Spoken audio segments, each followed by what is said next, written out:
In 1898, Marie Curie and her husband Pierre announced the discovery of a new element, radium, while simultaneously coining a new word, radioactivity. In no time, scientists were busy working on how to make money from radioactivity. And by 1913, discovered that combining radium salt with zinc sulfide created a paste that could glow in the dark. This led to the possibility of painting all sorts of things that needed to glow in the dark. And by 1917, the United States Radium Corporation was founded in New Jersey with a glow-in-the-dark paint, Undark. Undark found its biggest use in painting the hands and numbers of watches and clocks, with women being the only people considered capable of doing such delicate work. Soon, several factories across America were employing young women as dial painters to paint with the radioactive paint. As a result of being in the factories, their clothes got covered in radioactive radium dust, causing them to glow. This later evolved to the women deliberately painting their teeth, birthing to the trend of radiant smiles, and the media giving them the nickname Radium Girls.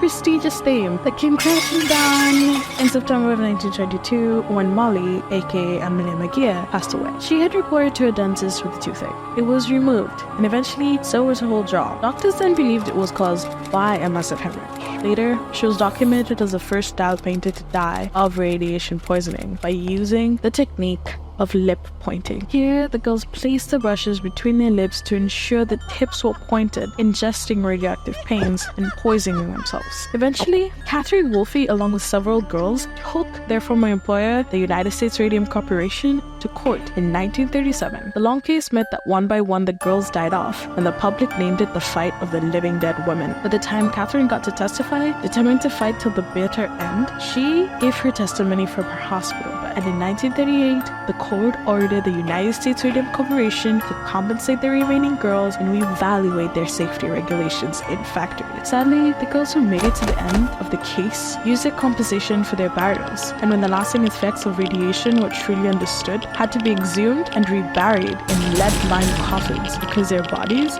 were radioactive.